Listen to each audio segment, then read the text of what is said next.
कंगना रनौत की film emergency अदालतों के चक्कर लगा रही है तो IC 814 पर बनी वेब सीरीज के चारों तरफ विवादों का चक्कर है।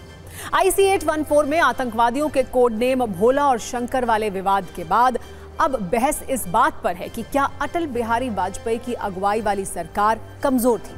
और जैसा कि इस वेब सीरीज में दिखाया गया है कि हाईजैक प्लेन के अंदर आतंकवादियों का व्यवहार काफी अच्छा था, क्या सच में ऐसा था? TV9 भारतवर्ष ने इस मुद्दे पर डिटेल्ड रिसर्च की और हाईजैक प्लेन के अंदर मौजूद यात्री और केबिन क्रू के सदस्यों से बात की। इन दोनों विषयों पर हमने तथ्यात्मक कुंजी तैयार की है। पहले मजबूत और कमजोर सरकार वाली राजनीति समझते हैं।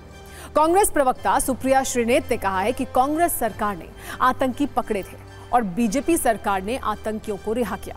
जबकि टीएमसी की राज्यसभा सांसद सागरिका घोष ने पूछा कि इंदिरा गांधी ने पाकिस्तान के 2 टुकड़े किए, अटल बिहारी वाजपेयी की सरकार ने आतंकवादियों को छोड़ा, तो कौन कमजोर सरकार चला रहा था? टीएमसी सांसद के आरोपों पर सूचना प्रसारण मंत्रालय में वरिष्ठ सलाहकार और पूर्व पत्रकार कंचन गुप्ता ने उन्हें याद दिलाया कि जिस अटल जी पर वो सॉफ्ट स्टेट चलाने का आरोप लगा रही हैं, उनका दल उस सरकार में शामिल था।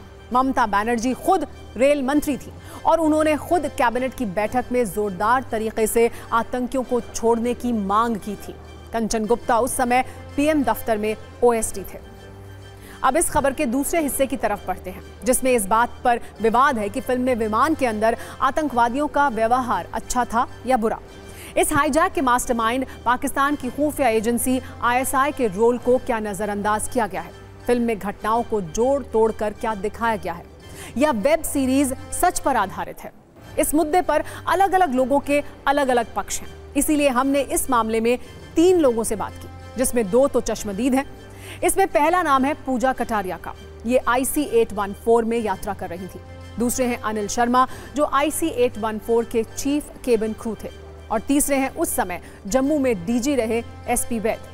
पूजा कटारिया का दावा है कि आतंकियों का व्यवहार ठीक था, वो आम लोगों को परेशान नहीं कर रहे थे। जबकि चीफ केबिन क्रू रहे अनिल शर्मा का दावा है कि वेब सीरीज में तथ्यों को बहुत तोड़ मरोड़ कर पेश किया गया है। आतंकी क्रूर थे। उस समय DG रहे SP वैद का आरोप है कि इस वेब सीरीज में खुफिया एजेंसी ISI के रोल को बहुत हल्का कर दिखाया गया है।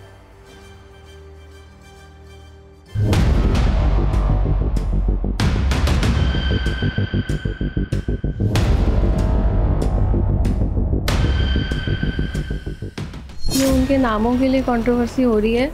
वो नाम वही थे उनके और वो इसी से या एक दूसरे से बात करते थे। वो उनके कोड नेम्स थे, भोला शंकर, जिनके लिए मेन कंट्रोवर्सी हो रही है। ये शंकर एंड ये भोला, ये इसी कोड वर्ड में आपस में बात करते हैं। हाँ जी, वो बोलते ही थे कि भोला को बुलाओ, शंकर को लेके जाओ पीछे, ऐसे ही बात करते थे वो। क्या ये बात सही है कि हाईजैकर्स ने इस्लाम धर्म कबूल करने के लिए आप लोगों पे प्रेशर डाला था? प्रेशर नहीं कह सकते उसको। उसमें उन्होंने 2-3 बार, जो डॉक्टर था ये बहुत एजुकेटेड लग रहा था। इसने बहुत 2-3 बार इन्फ्लुएंस करने की कोशिश की।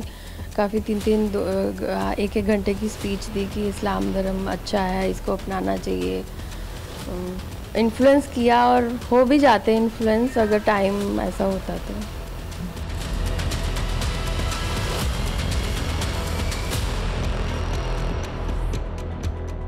आपको कुछ गिफ्ट भी दिया हाईजैकर्स ने, उसकी कहानी क्या है वो बताएं। एक्चुअली जो बर्गर था ये वाला, ये थोड़ा फ्रेंडली था, ये सबसे बातें कर लेता था। तो मैंने भी उससे ऐसे ही बोला कि कल मेरा बर्थडे है तो प्लीज़ आप छोड़ दो। तो उसने फिर वहीं पर ही मेरा बर्थडे सेलिब्रेट कराया और उसने फिर अपने जो शॉल ओढ़ी हुई थी वो मुझे गिफ्ट की।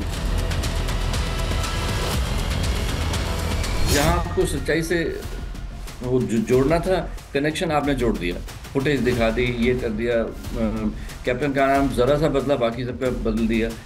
तो ये सब हजम करना मुश्किल है, very difficult to accept all that.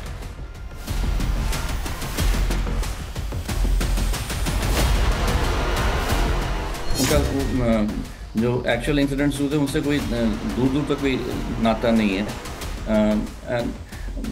मतलब इन लोगों ने उसको बहुत ही ज़्यादा फिक्शनलाइज करने की कोशिश करी।